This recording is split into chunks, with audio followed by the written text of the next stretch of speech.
Hey YouTube, how you doing? Welcome back. 2014 Kia. Customer states my son crashed into a curb and blew out a tire. Can you guys put new tires on it and check the damage?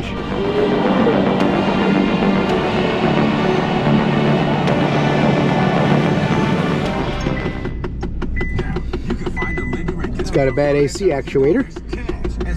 140,600 miles. Welcome to Making It Work. We're gonna see if we can figure this thing out. Take the parking brake off, take it out of park. Tire lights flashing. Everything else looks normal. 42 degrees. We're gonna look at this one and see if we can figure out what's bent. There's an awful lot of camber in that right front tire, and it feels like it's got a bunch of toe in too. Let's get to it.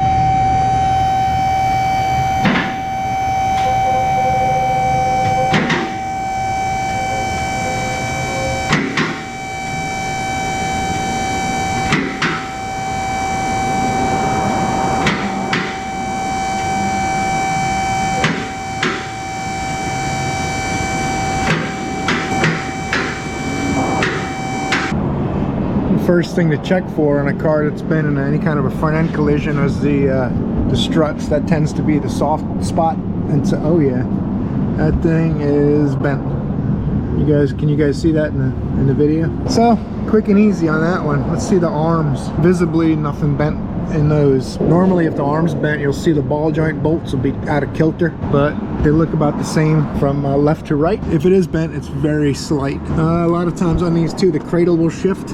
You'll see the washers on the bolts. Sometimes you'll see a fresh spot in the metal.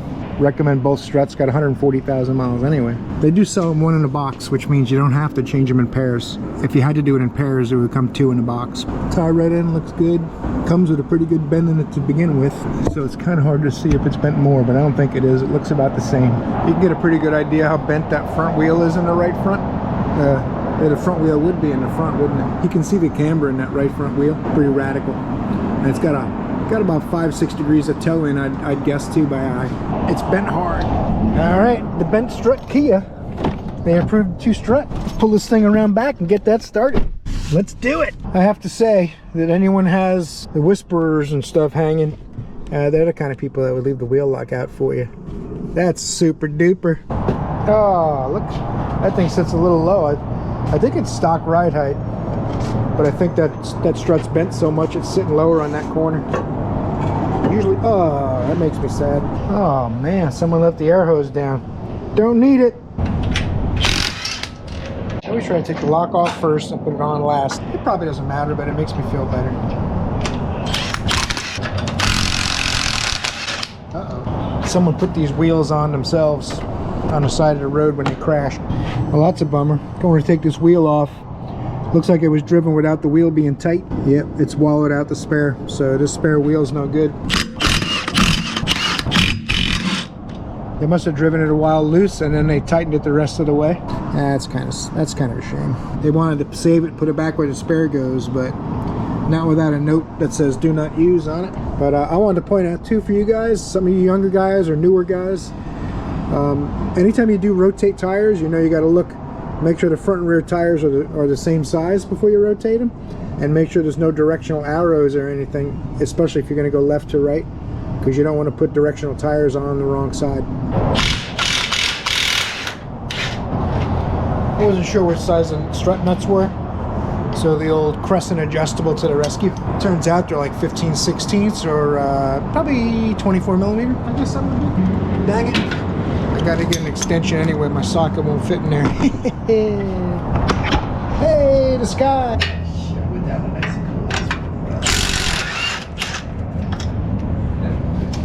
I find taking the nut off is easier than taking the belt out. For some reason, anyone else think that? Don't fight me now. Be nice. That's what I'm talking about. The question is that because of Milwaukee or because the bolt was cooperating? That's the unknown factor. Don't forget about your little screws. I'm gonna do this. Oh yeah, that's nice. Come be like that. Sometimes you gotta show the brake hose who's boss. Just give it a little bit of love. Just move it about that much, and the bolt fits right in. Nothing but a thing, chicken wing. Try not to put too much load on any hoses and stuff. If there's no slack in them, then you have to take the caliper bracket off. Alright, now it's just the top bolts holding them suckers in. You should come out without too much fuss. Before you take the last one out, you got to get a hold of this spring and strut. Otherwise, you make a big old mess. Uh-oh.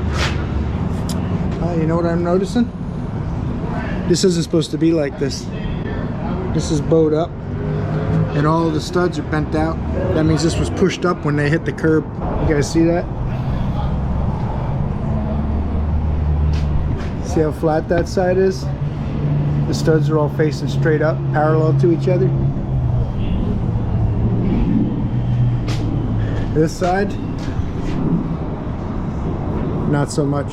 That's terrible news, because I believe that's going to be body shop type stuff. I missed that earlier. That's terrible. I've never seen that before. It took a bigger hit than I thought.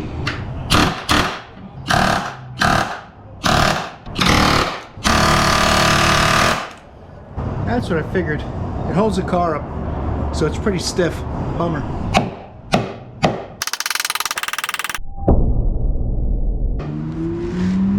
Well, she ain't too pretty, but she dances good. That might just work. Now if I can bend the strut plate.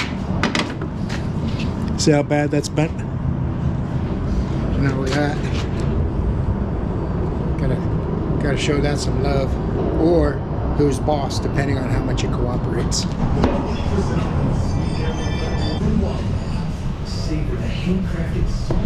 Now I'll try to straighten this monstrosity out.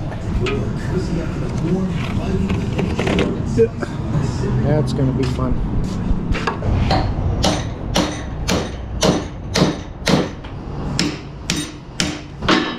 Yeah, it's pretty straight. That might work. I just got to push the studs back in. Got the strut plate all bent back straight. Started pressing the studs back into the flange. I was on the last stud and they said, "Got your strut plate." Okay, thanks.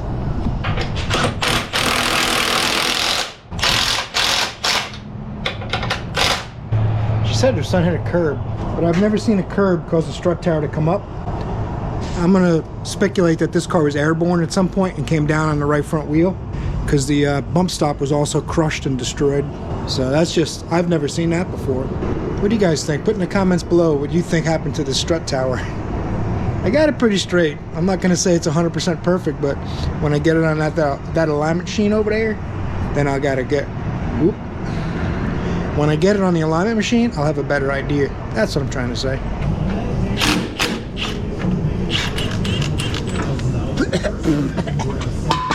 And if my calculations are correct, this will be easy, because this one's not all bent.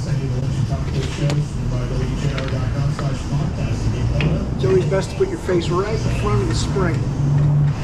This tool is actually going to keep me safe. I'm not worried about it.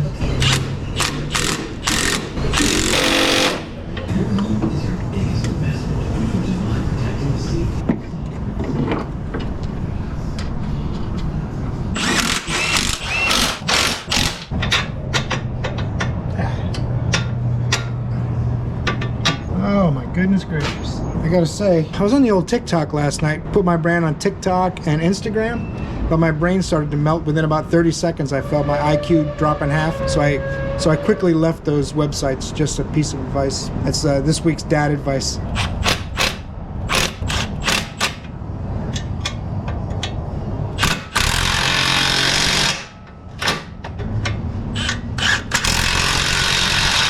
Beep. That should be a sufficient torquage.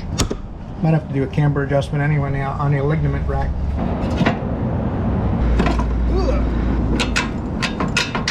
And our dancing partner is almost completed. Alright, sway bar link.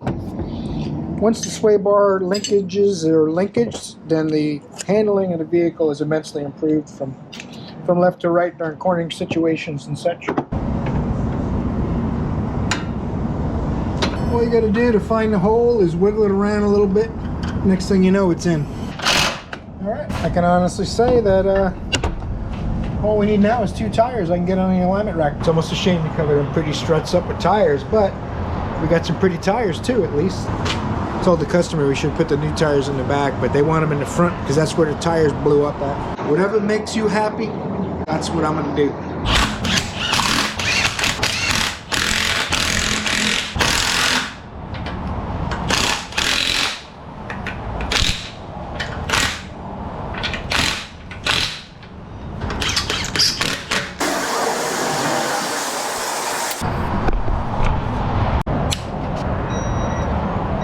Not tight.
Can't do it. Don't worry. I ordered something to fix that. It's just not here yet, so we'll rely on the Ingersoll Rand pneumatically powered piston.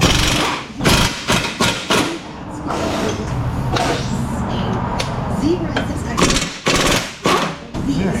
Let's see if we can set this cradle back a little bit.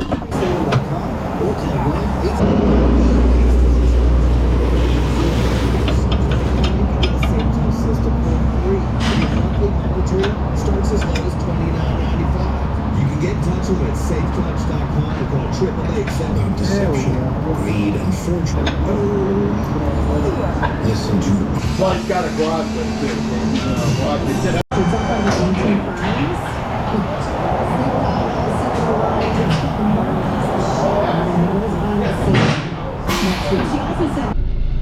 Alright, let's take this thing for a drive. I got a little caster variation I'm a little concerned about. It's not terrible, but it's not adjustable, and I couldn't get the subframe to tweak a little bit to try to correct it. So we're going to see how it drives. If I do end up with a little bit of a drift to the right, then it's going to need a subframe or a lower control arm. It's hard to tell which. Track's pretty straight. Tire light's on now. And check my tire pressures and make sure all my sensors are good. Hopefully I didn't break one when they put the tires on them. I don't have my seatbelt on either. I'm breaking the rules. Alright, I appreciate you guys watching this video. Went through some dancing routines, almost like Dancing with the Stars. I danced quite a bit with this car, but I think it turned out okay. So thanks for watching the video, and I hope you guys got something from it. Make sure you torque that like button. Leave a comment down below how you might have approached this repair. And I'll see you guys in the next video. You're awesome. Goodbye.